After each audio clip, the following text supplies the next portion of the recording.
Hi, this is Odeean. Today I have finally got my FansToys FT-04 Scoria, which is a nearly perfect rendition of a masterpiece slag by a third-party company. You might remember FansToys as being the company who produced the only other truly masterpiece third-party figure out there, which is Quakewave, a rendition of a masterpiece Shockwave. I wasn't sure when Shockwave came out whether that was just a fluke, a one-off, if they were going to be able to do it again. And, I mean, this allays any doubts that I had whatsoever. They truly are excelling in the area of masterpiece transformers.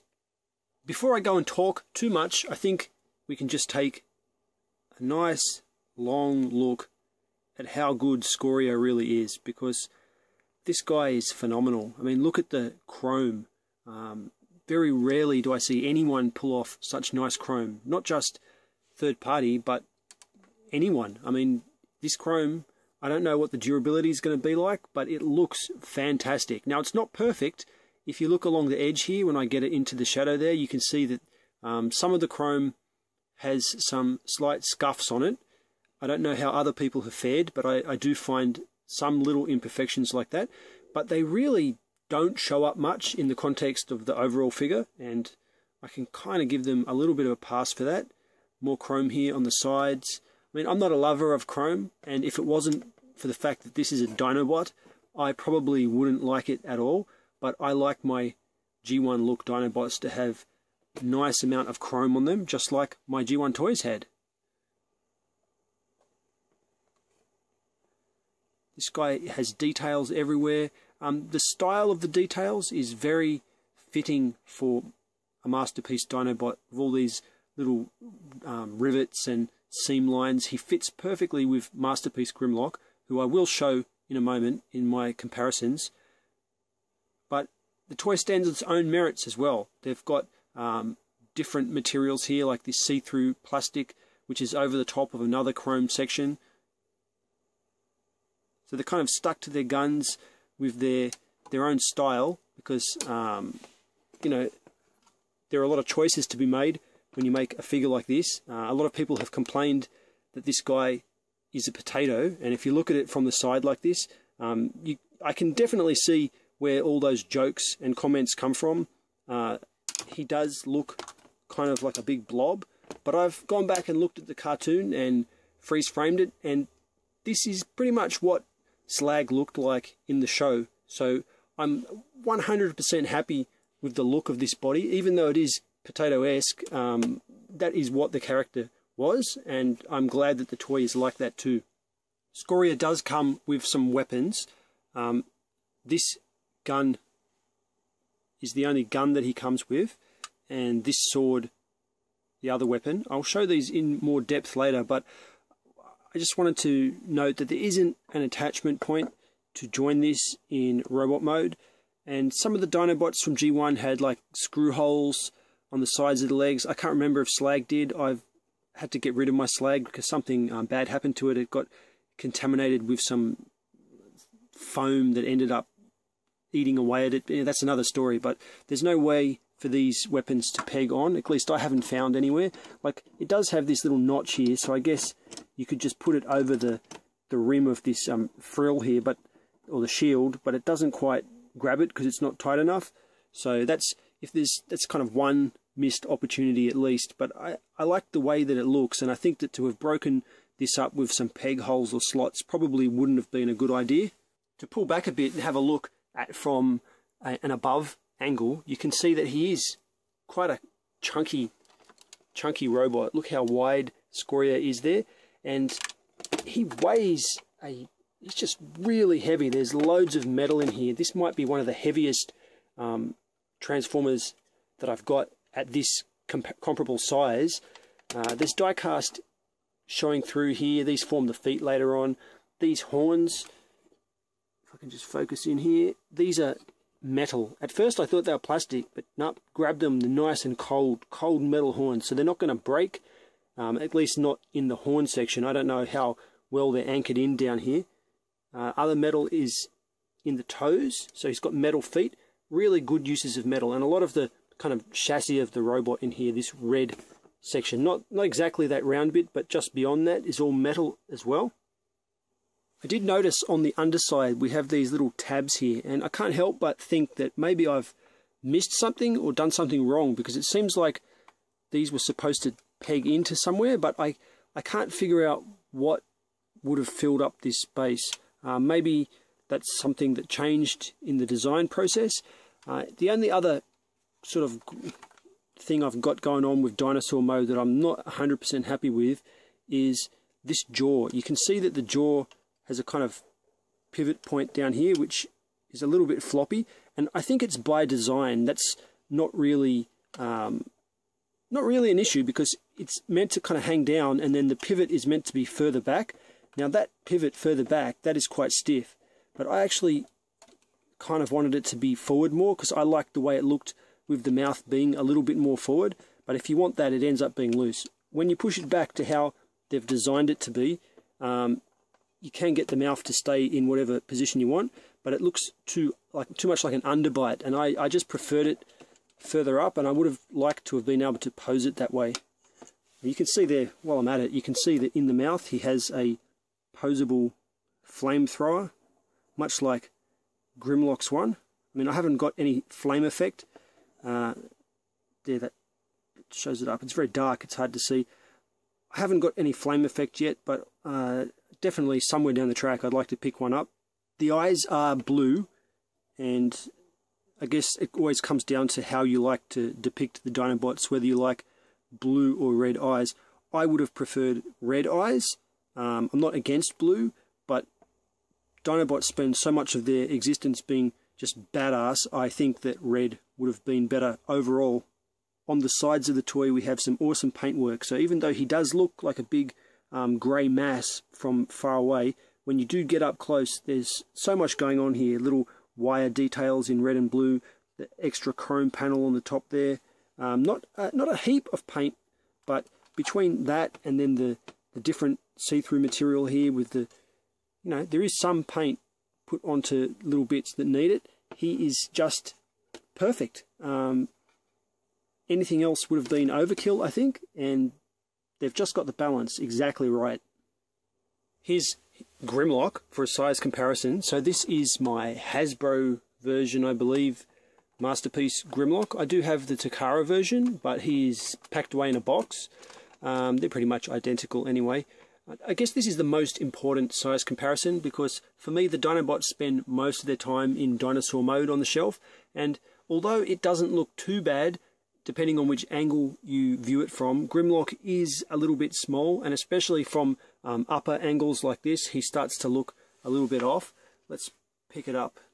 I'm not sure if it comes across. Maybe on camera he looks fine, but this guy just seems so bulky compared to Grimlock. There's let's just say I want to get a FansToys Grimlock, but this one is really good, and good enough if that never happens. From a side view, I think that they look alright as well. The length, I don't really have issue with the length. If anything's throwing off the scale, it's probably just the sheer bulk of Scoria. I don't know realistically how big they should be compared to each other. I haven't gone and Googled real dinosaurs, but at least to my eye they're acceptable, if not a little bit off. And you can see I didn't put these blue eyes on Grimlock. I'm not a hypocrite. A minute ago when I was talking about eyes, my daughter's been playing with this. I always keep him red, but she plays with this Grimlock so much that she's figured out how to change his eyes. It would have been cool if Scoria could change his eye colour, and also his eyes are quite matte. It would have been cool if Scoria's eyes weren't just painted over the chrome, because the shininess of that blue tends to get lost amidst all that chrome. I would have preferred some nice eyes done very similar to Grimlock, but it's an extra feature that would have had to have been engineered. Scoria comes with these two grey chunks. These are actually booster shoes for Grimlock in his robot mode, so that he can be at least approaching an appropriate height for shelf display. These can also transform into a backpack for dinosaur mode Grimlock. To do that, all we've got to do is press them together like that, secure enough. Pull out these gun barrels. I think these are gun barrels. Now, unfortunately, these don't have a locking mechanism, so you can see that they start to move. it's not a big deal. I guess a little bit of blue tack could stick them out. Next, turn it over to the back. Just grab whatever you've got to pop out these black sections and squeeze them together. They'll lock together like that. And you can see that there's kind of a crescent shape there. That will fit between these tubes on Grimlock's back. I mean, it's not very complex, but it works. Now Grimlock has a rocket launcher or cannon, I'm not sure which one, backpack. And he doesn't look like he was meant to have it, but it does match, it's color matched very well to his plastic. And at least with his Hasbro version, even the swirls are kind of on par with the swirls that naturally occur in Grimlock's plastic. So I can be really okay with displaying him like that on the shelf, and you know, maybe I will. I mean, Grimlock's a tough guy. I don't think he ever really needed to carry extra weapons around, and I'm not sure how much the character would have appreciated using guns like that. I'm thinking in dinosaur mode he just liked to smash stuff. Now, time for transformation. I'm surprised at how okay the transformation is. I thought that it might get a little complex, but in reality it's simple enough that it can actually be fun. So the first thing is to just pop this tail up and slide it in on itself like that. Next, untab this whole back panel. Just get it up there out of the way. You can see those nice big die-cast feet. The next thing that I like to do is grab these legs and split them. It can be a little bit cumbersome to show on camera. You'll see on the back, it's hard to see on the back, but there's like a little slot and there's like a little tab. You've got to line it up so that the tabs and slots go together. Now, have I done it? Yeah, so you can just see it in there if I focus on it. Once you've got those tabs and slots lined up, that's going to be the correct spot for stowing this inside the leg ladder. If you haven't got them lined up, it won't transform properly. Grab the little flap on the back of the front leg, open it up, pull out the hand. Now, a word of warning, when you're transforming in the other direction, these hands have to be exactly transformed. They have to be squared off and straight when you put them in this hole. I've found that if you do it a little bit crooked, they can really get jammed, and getting it out with a little screwdriver or whatever you have will scratch them. So to save ugly scratches on your figure, when you put him into dino mode, make sure the hands go in nice and straight. Close that up. Grab these panels that are the waist and just bring them up like this. I mean, at the moment, they don't have to be in their final positions. It's more a matter of just getting them out of the way. And now, this is a little bit scary. There's some pegs and tabs holding the two halves of the legs together. You want to carefully separate these legs, but I don't want to yank on it too hard because I worry about breaking something. But you can see there's the peg there. It's quite tight, and actually getting it in there tight enough so that the transformation can be seamless involves squeezing it quite hard together. So pulling it apart the other way can be a little bit tricky. Next, I love this. The legs are going to bend like that. So everyone thinks they're going to flip over. My daughter was trying to transform this earlier and she's thinking, why don't they flip over? Well, they don't flip over. They actually bend sideways. That's really awesome.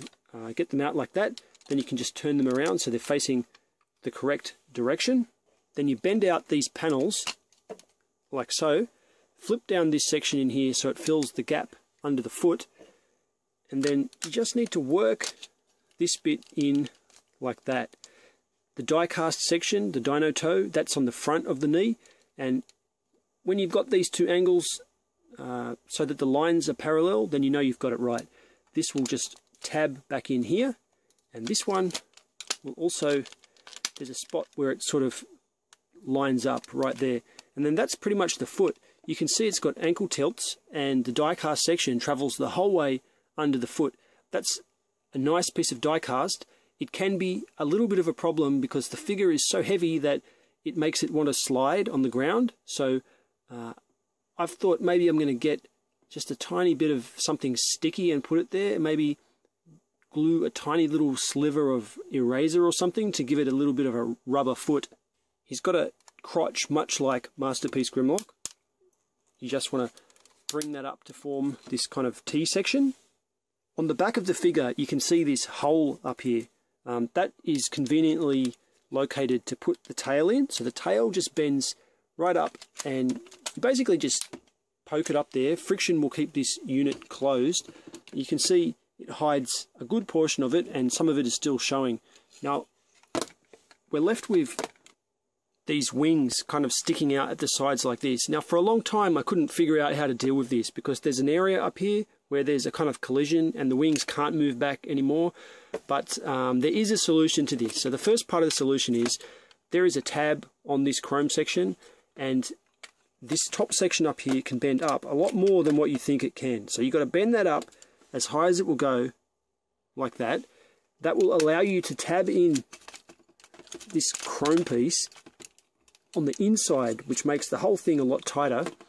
Now, what that's done is it's opened up a little gap in the backpack, and these are on hinges which can just slide up into that little gap, and then they reach a kind of perfect spot. The angle is nice, they're not interfering with the shoulder articulation, there's a nice clearance. From the front, the angle is pretty good. It would have been a little bit nicer, just a little bit higher up, but it's, you know, it's 90% of the way to being where they should be. Until I figured out to put that the whole way up and tab this in, I just couldn't get it, and that is a pretty important thing for making it look right in robot mode. Grab the dinosaur mouth, close up his little flamethrower, swing the whole section inwards like that, and then close it up. So the mouth basically goes inside the top of the head, and this section here, which looks like an open mouth, we just pull this down. Now, there's two doors. Sometimes you won't get them in both goes. So pull the silver one down and then the black one. And you can just flip up his robot mode head. Close back those panels. Almost there. I mean, at this point, you could just leave him like that. Or you could bend these up. I'm not really sure how it's intended to go. But as the horns can move like that, I think this whole section is meant to bend back like this and get out of the way so you can't see it from robot mode. I mean, that seems like the intention. Well, it doesn't ship like that in the box, at least my one didn't. But let's just leave it there for now.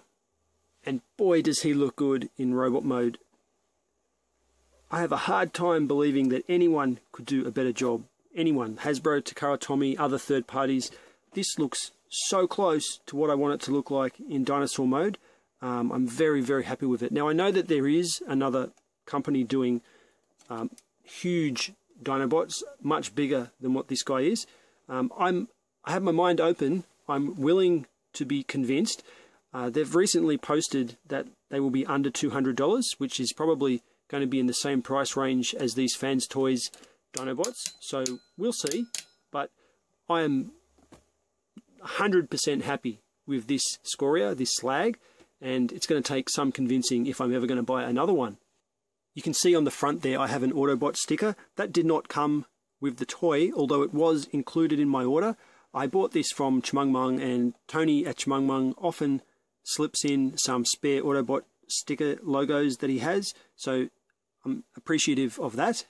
And it looks like that section was definitely molded with the intent for you to apply your own stickers. As I mentioned earlier, he has very slippery feet, so you can see he's not moving there. I've put a little dot of blue tack under each foot, and that's because he is so heavy that even though he's got pretty good joints, his legs will do the splits, and I didn't want him falling over. But he does look really good there. I mean, I know I'm saying a lot of good stuff about this, but I mean, what more could I ask for?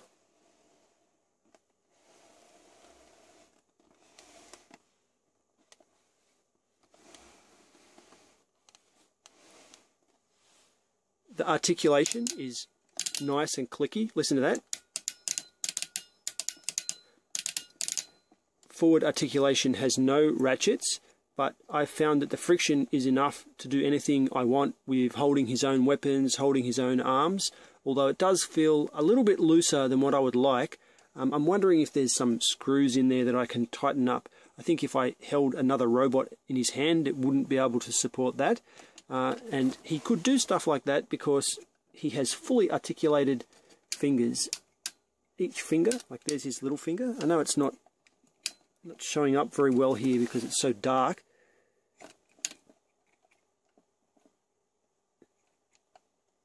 They're quite stiff, so you could use this to hold up whatever you like. The thumb is on a little ball joint there.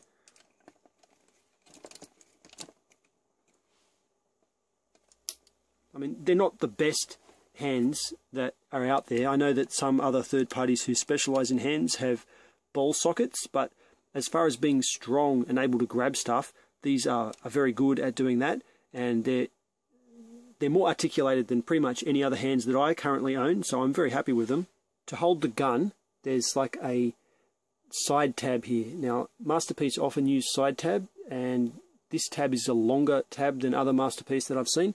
It does have some issue getting exactly where you want it to be. I think it's intended that the fingers, the friction from the fingers, be partially used to hold it into that tab, because it doesn't seem enough on its own. The fingers are very tight. Once you close it up, you can see that it's quite secure, and the gun is okay. Like, you can hold the gun no problems. I do have some issue with him holding the sword. The box art has been careful to show him holding the sword in this orientation, so it can be shown straight. The reality is it's designed to be held in this orientation because that's where the tabs are, but you'll see that if you wanted to hold it straight like that, there is a conflict between the hilt of the sword and the forearm, which is very unfortunate because I want him to hold it like that. To get around that, they've shown it in the instructions that his wrist tilts down. So we peg the sword in like this, and again, just like the gun, it really needs the extra help of the fingers to hold it in properly. The fingers, as I said, are very tight and they can help a lot. And then you get it in a situation like that where you've got a bent wrist in order to hold the sword. That's not ideal, and definitely it's weak of them to have thought that that's okay. In the context of the whole figure, it's not a killer, and I can easily ignore that. And even looking at the sword itself, the sword is so nice that I'm glad the sword looks that way. But I think that they should have just done something with that hilt, not made it so ornate so that he could hold it properly. If the figure wasn't so expensive, I mean, for me at least, I probably would just cut that off. If I ever got a second version of this, I probably will cut it off. But for the time being, I'm stuck with him holding it in this weird limp-wristed configuration. Scoria is highly poseable, so you can see there, I mean, what more could you ask for? Oh, look, there's the blue tack I had under his feet. It really is an issue. If you put it on a rubber pad or something, maybe that would be one compromise. Part of why he can hit these awesome poses is the amount of ratcheting. I showed you the shoulder ratchets, but I mean, listen to this. FansToys is still the only company that I've ever come across who do really good spring-loaded ratchets, the way Hasbro used to do them when they were making good toys. It also has a hip ratchet. There's no ratchet on the in and out, but it is quite stiff. And funnily enough, that transformation ratchet also has a click in there, although I would prefer it to be stiffer and not bend down at all. Now we've got a ratchet on the swivel, and there's no ab crunch or anything like that. That's something I never used to even look for, but after Perfect Effect, I always just check to see if it's in there. For robot mode size comparison, here's Grimlock with the shoes put on. So these shoes, they lock in a simple but really good way, just slotting straight in on the side like that. And you can see that they do boost by quite a large amount Grimlock, and they look kind of like they are meant to be there. You can easily forget that that's not part of the toy, and what that does is it puts Grimlock at about the same head height as Scoria. Now his head is smaller, so it is a giveaway that they're a little bit out of scale, But then again, Grimlock's shoulders are so bulky that it can fit very well. And FansToys have said that in the end now, I think they are going to do a Grimlock. But whether that really happens or not, we'll never know until it actually happens. So it is good enough to put with Grimlock. I'm happy with it. Here's Masterpiece Prime. Now, I don't feel that Prime is in scale to these Dinobots. He seems too big. I think a Orion or something like that would be closer to a proper scale with these Dinobots. But I know a lot of people are going to be putting it straight onto the Masterpiece shelf where they've got this guy. So he's a little bit shorter, but I think too big in comparison. Here he is with a Takara Masterpiece car, smokescreen. That's pretty awesome. Smokescreen. I just watched an episode, what was it, SOS Dinobots or something. These guys really were that much shorter than the Dinobots in the cartoon, and that was one of the things I loved about it as a kid. The Dinobots were just like these huge, strong brutes that they created to do the fighting for them. So I feel like these guys look really good together. And here is Quakewave, the first Transformer, at least that I got from FansToys. So, I mean, I haven't taken the time to look at the cartoon with shots of Dinobots and Shockwave at the same time. Looks pretty good to me. So, with Quakewave, I mean, when I got this, I thought this was as good as it could get. That this was pretty much the best third-party Transformer that I'd ever seen. I mean, it had these beautiful ratchets all over the place, die-cast, really good look, flawless finish. Like QC was really good on mine, although I did miss this part, which I ended up getting later. Everything about Quakewave was really good. Take it to Scoria, and they've just everything that was good with Quakewave, more so with Scoria. Diecast, well, he's got more. These big sections under here, more of it up under here, the horns. He weighs a ton. He's loaded down with diecast, but still, the ratchets are still that same quality, just a little bit stronger. His shoulders here are just a little bit more than with what we got on Shockwave over there, and it's kind of taken to the next level. It could have been argued back with Quakewave that the colour was a little bit off. Now, I always felt that it was a choice, and they were looking for a compromise between G1 and current toys. But with Scoria, there's no choice. This is perfectly colour matched to go with Masterpiece Grimlock, or for that matter, the original G1 Dinobots. And they've gone with red head, which I really liked. The visor, they learned their lesson. Quakewave always had the problem of a dead eye because they put the electronics in his LED eye. Well, that was an issue even for me. I don't like the way that looks. They learned their lesson. They gave him a chromed visor, so he's got permanently shiny eyes. You can always see Scoria's eyes. It is just awesome. As I mentioned a moment ago, we get an alternate head. So here's the alternate head. It looks the same, except he has an open kind of screaming mouth. Both of these faces I am fine with, and I like them a lot. But there are those people out there who have to have the red face as he is sometimes depicted. So we do get a closed and open red lower portion of the face as well. So you can swap this in if you want and have a fully red face.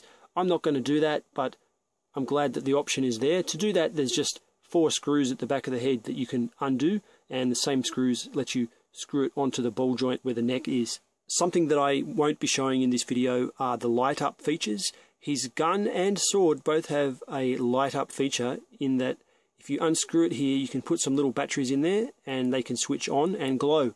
I don't have any batteries, and I don't like storing batteries in my toys, and to be honest, the light up feature is nothing that I care about. But if you do care about that kind of thing, then yeah, you have that option. My final thoughts. This is very worth picking up. Now, there are a lot of good third-party companies out there. I mean, I've got a lot of third-party toys, and they are very good at what they do, some of them. But for me, there are very few true masterpiece third-party figures. I'm not in the camp that believes the term masterpiece refers to scale or size. I think masterpiece refers to how true the toy is to the firstly G1 cartoon, and then secondly G1 toys, while still having that kind of modern style and aesthetic. And I mean, I love Mastermind Creation. Those Feralcons are some of my favorite toys. I do not consider them masterpiece. I do not consider Hexatron masterpiece. Toys like that are just really nice, robust, playing kind of generation style toys, and I love them, but I'm not in the camp that believes that they qualify as masterpiece. For me, I think there are only two companies who have done anything that qualifies as masterpiece. So we've got Scoria and Quakewave from FansToys, which are truly masterpiece. I mean, I don't think anyone's going to quibble with that. And strangely enough, the only other thing that I've got, I include Huff here as masterpiece by Cubex. Now, a lot of people hate on this, but I love this figure, and for me, this is also masterpiece. And I've got to guess that it has to be harder to execute something at this level. And that's not disparaging the skills of anyone in those other third-party companies who make awesome toys, because they have awesome skills as well. But when you have a starting point of what something has to look like, it must be harder to get to that point. I mean, when you have the choice of making your own style and doing a design that satisfies you but doesn't have to conform to anything, that has to take the pressure off a little bit. When it comes to something like this, it has to look like Slag in dinosaur mode, and it has to look like Slag in robot mode, and it doesn't matter how much you want it to do one thing, you have to get it to hit those 2 points. And I feel like the only company out there who's really doing that is FansToys, and it's just awesome. And for the price, this comes in at under $200. I paid, I think, $160 plus shipping, and it's quite heavy. By the time I got it, it was $200. But even at $200, this is easily within the price range I expect to pay for Takara Masterpiece Transformers. I had this on order from BBTS, but you know, it turned out Tony at Chumangmang got this. He listed it just recently. He didn't have it listed for a long time, and then he put it up, and his price plus shipping came to the same price for me as what BBTS charged, and I would have had to put shipping on top of that. So it was no brainer for me. I just went straight with Chumangmang and probably ended up saving myself about $30 doing so. So that's pretty awesome as well, which is one of the reasons I got this so quick. If I was getting it from BBTS, it takes longer for stuff to get to them, and then takes longer for them to get to me because I'm on the other side of the world. So I'm quite happy that I ended up buying this from Chumangmang. There's not much else to say. I mean, it speaks for itself. It looks so fantastic. I highly recommend it. I think it's good value. Go out and buy it. I mean, Quakewave's not being produced anymore, so I don't know how long this is going to last. It's an expensive toy, and I mean, who knows how long these third-party molds last for, but I wouldn't want to pass this up. Let's just put it that way.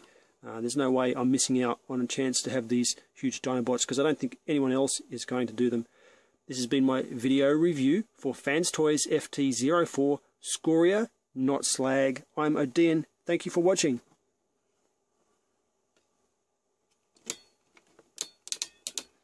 I mean, ratcheted neck. Ratcheted neck. For God's sake, that is hardcore.